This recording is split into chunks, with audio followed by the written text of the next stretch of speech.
All right.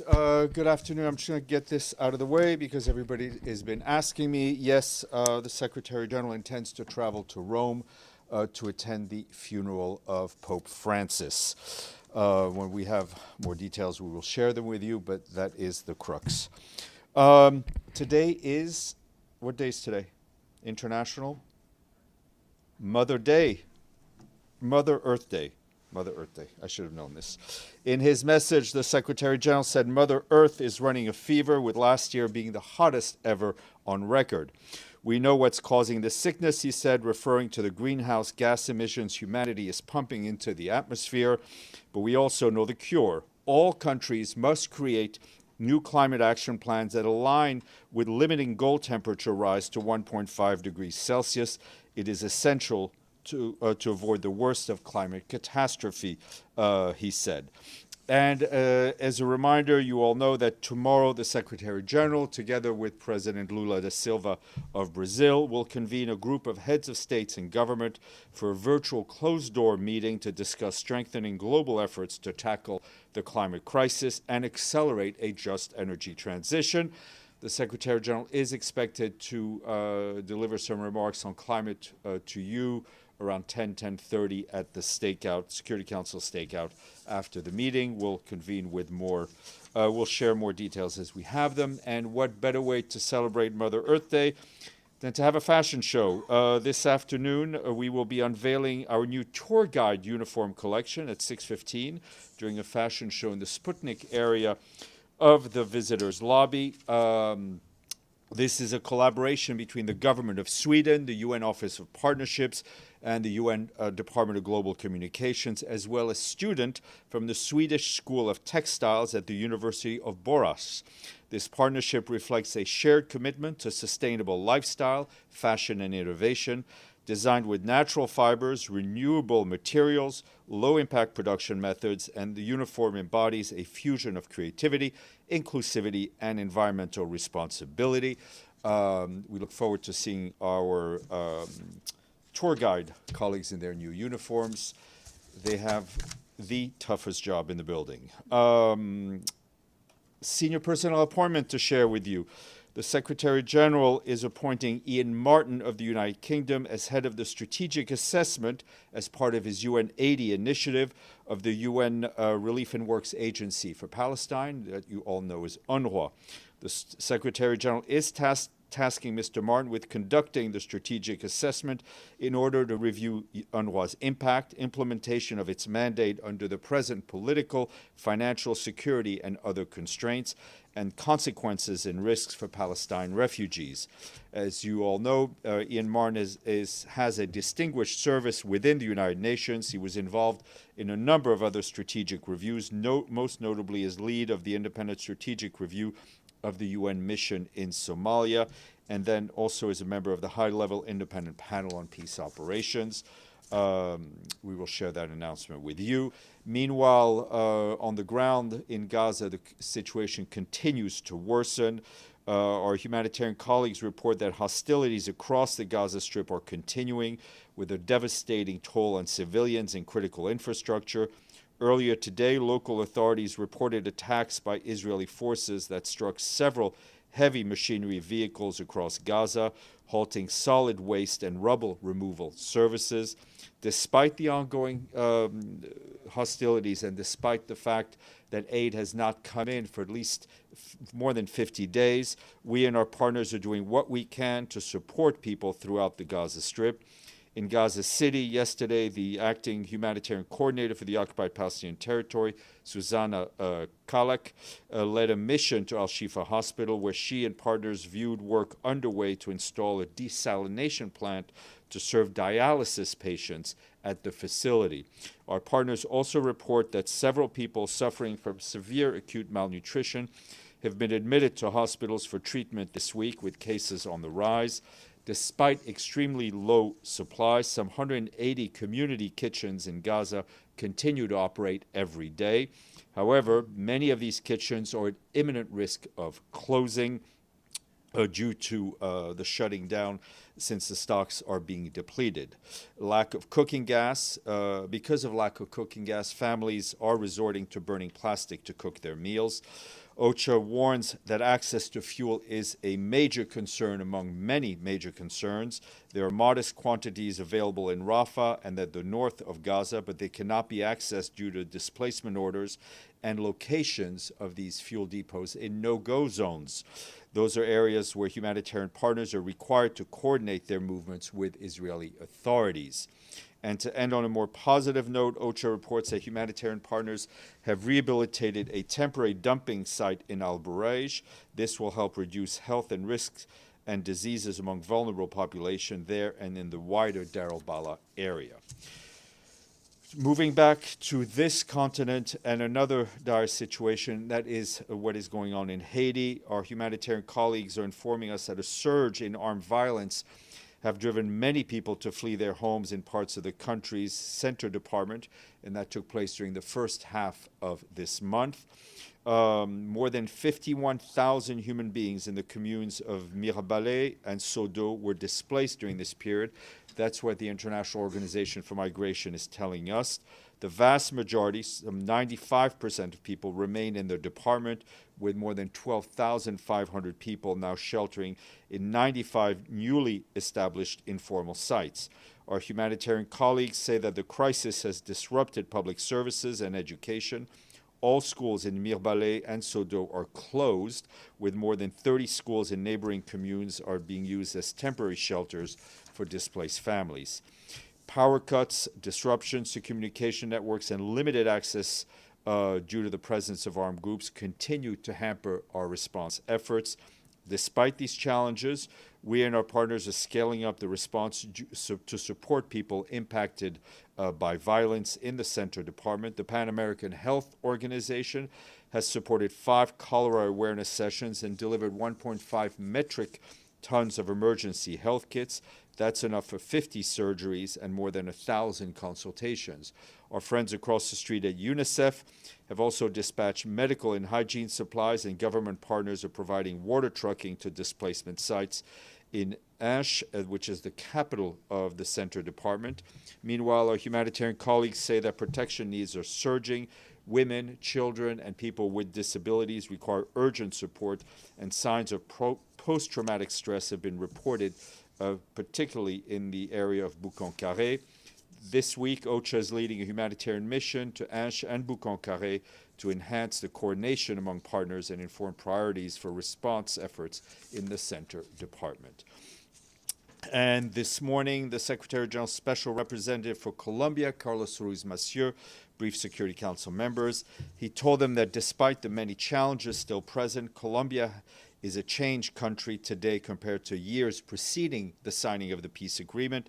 He noted that the agreement brought an end to the largest insurgency in the country, which spanned decades, and added that a more inclusive political system has emerged.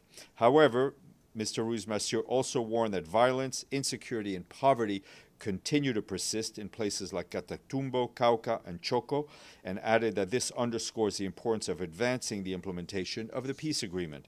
He also called on the Council to continue to support Colombia in its consistent effort to consolidate peace. And from nearby Bolivia, our humanitarian colleagues tell us that our resident coordinator there, Ana Martinez Pon, is leading our support to help the government-driven response to major flooding. Overflowing rivers have claimed 55 lives, destroyed 6,000 homes, and caused a significant loss of livestock. As of now, more than 9 million hectares of land remain flooded. Nearly 700,000 people have been directly impacted, with indigenous and rural communities disproportionately impacted.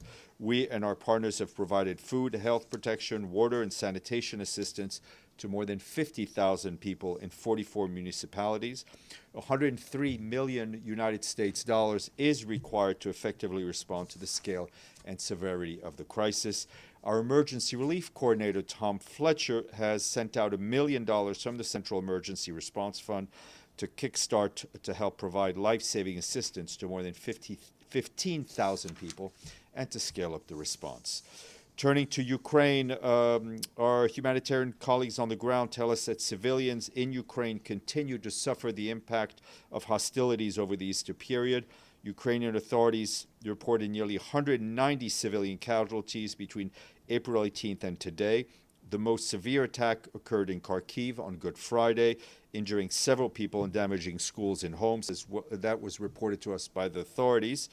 The humanitarian coordinator for Ukraine, Matthias Schmale, condemned that attack and others over the period that also took place in Dnipro and Kherson, calling the violence unbearable for civilians.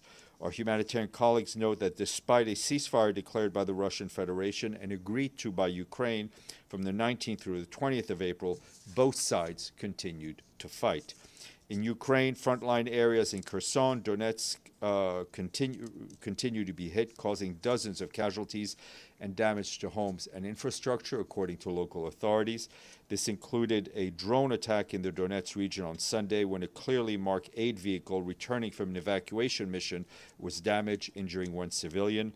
Evacuations from frontline areas are continuing, particularly Kherson, where civilians are being transported to safer regions by rail and bus. Since Ukraine regained control of parts of Kherson, nearly 50,000 people have been evacuated, including more than 6,700 children. Nearly 480 people with limited mobility have also been evacuated. During a recent visit to Kherson and Mykolaiv regions, Mr. Schmale called for continued support to meet urgent humanitarian needs. And lastly, on a closing note, I think you would agree that almost every day here at the UN, we hear powerful speeches with strong messages. However, few things are as powerful as art. And today we mourn the loss of Zurab Tsereteli, the artist who created one of the most iconic pieces of art on the UN campus. His sculpture, Good Defeats Evil, which sits on the North Lawn at about 47th Street, is a modern take on St. George defeating the dragon.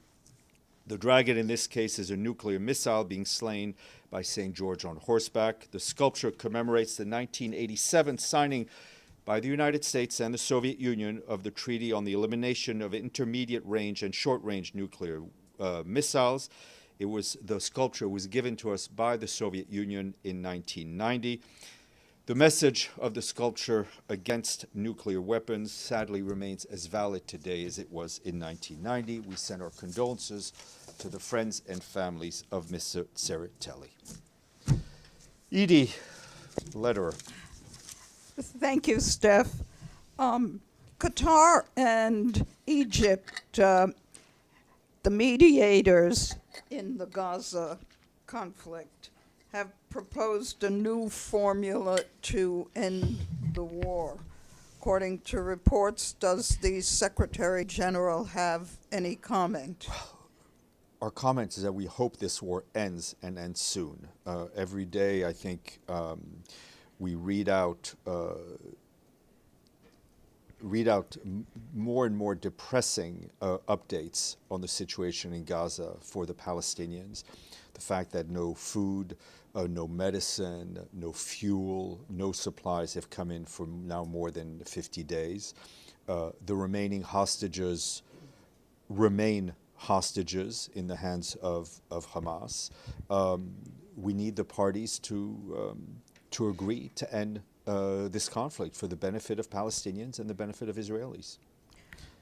And on a completely different subject, you spoke about the unveiling of the new tour guide uniforms this afternoon. The tour guides have traditionally been able to wear national dress. Will that continue? Yes, of course. well? They will. They have the option of wearing their uniforms or national dress. I'm currently wearing my national dress, in case you were asking. Michelle, minus the beret. I never wear one. And the baguette. Yeah, that's not part of the dress. It's just part of the. Bottle of wine? Yeah, exactly. You mentioned that the Secretary General is going to Rome for the I did. funeral. President Trump is also going to Rome. Are there any plans to try and... Right now, we're working on getting him seats on a plane, and then we can work on the plans once he gets there. Okay, and just on that note, we're approaching 100 days of the new US administration. What would be the Secretary General's assessment, description of the impact of this new administration on the world? An interesting time for journalists. Amélie. Yeah. Thanks, Steph. About the UNRWA strategic review, maybe I missed something, but I did not understand when the UN Haiti initiative was announced that there would be a review of every single UN agency. So is UNRWA singled out, or is it the plan to have this kind of strategic review for every agency? It's not, UNRWA is not being singled out, though I would say that UNRWA is operating in a singular environment, right? The financial pressures on the organization, the security situation, which we outline every day, both in Gaza and in in the occupied West Bank, not to mention what it had to, the work it had to do during a conflict in Syria and in Lebanon. I just want to make one thing clear. This is not about changing UNRWA's mandate. UNRWA's mandate has been given to the organization by the General Assembly. We're not looking in any way at changing the mandate. We're trying to see how, in this very complex environment, UNRWA can best deliver for the Palestine refugees it serves, for the communities it serves. They deserve to be assisted by an organization, by UNRWA, that can work in the best possible manner, given all these challenges. UN 80, I think the Secretary General was pretty clear, is an opportunity for all of us, for the Secretariat, for the member states, to see how this organization can be even more fit for purpose. But there won't be necessarily a strategic review per each UN agency? No, but let's be clear also, the strategic reviews are a tool for the Secretary General to use in different cases. They're repeatedly, very often used in peacekeeping missions, in political missions, to see how we can do our work better and more efficiently. And last one, is there a timeline for him to give the conclusion? Mid-June of 2025, which is this year. Gabby. Actually, Emily pretty much asked everything, and you pretty much answered everything I was going to ask. Wow. But let me think if I have something in the can here. I can come back to you. No, it's all right. I guess when I read the press release that came out about Mr. Martin's appointment, I kind of couldn't quite read it. I guess my question is, Israel has said repeatedly, as you know, that there are other UN agencies that can do the job of UNRWA. Is part of his review to see if that is possible or not? Look, let's be clear, we will not question UNRWA's mandate, right? We will see how UNRWA can better operate and better serve the communities that rely on UNRWA, and not just, we talk about UNRWA as a humanitarian agencies, but it's much more than that, right? It's all the educational, the health services and other services that it provides. Vladimir and then Javier. Thank you, Stéphane. You have obviously noticed that during the current ceasefire negotiations, Russia has intensified its attacks on civilians and civilian objects in Ukraine. This has been even been admitted by Russian ruler Putin, who used to deny everything. What can you say about this? Well, I mean, we're stating the facts, right? We talked about this yesterday, but I think Matthias Schmaler in his statement was very clear that we saw what was supposed to be an Easter cessation of hostilities or truce, whatever word you want to use, but the fighting continued. the civilians continued to suffer. And Mr. Schmale and the whole UN team has been, I think, standing side by side with those civilians in Ukraine, trying to assist them in the best way we can. But in the end, we need an agreement to end this war in line with international law, in line with relevant UN resolutions, and in line with the territorial integrity and independence of Ukraine. Javier, and then you, and then Steph, Yvonne. we can say that there was a great coincidence between the values that the Pope promoted, climate change, migration, his stance against wars, and the values that Mr. Guterres still promotes. Now, what are his expectations on a new Pope? I think I've repeatedly asked, to state my opinion on what member states in the General Assembly and the Security Council may come up with. If you think I'm going to place any expectation or comment on what the College of Cardinals will do, I will not. But you are fair in your assessment in the first part of your statement that the Secretary General and the late Pope shared a lot of common ideas, notably on climate change, on migration, and on human dignity. You and then Yvonne. Thank you, Steve. My question is about tomorrow's informal meeting, area forum, chaired by China. So who will attend and brief from UN? And one more. I don't believe there's a Secretariat speaker, but I will check. I mean, these are, unofficial meetings of the Security Council under the ARIA formula. Okay, got it. So could you give me a comment about tariff by US?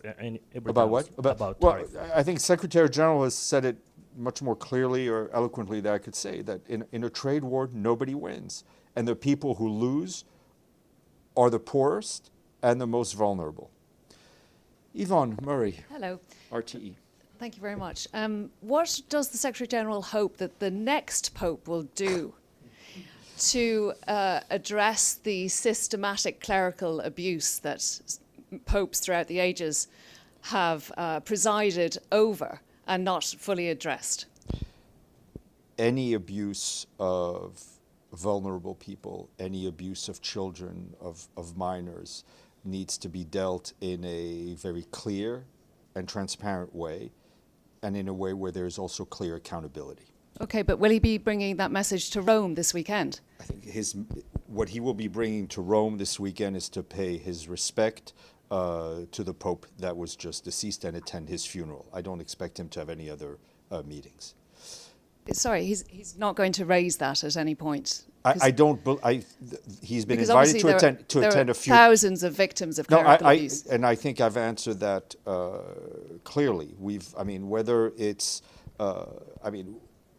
let's be honest, the UN has had to deal with its own issues relating to sexual abuse.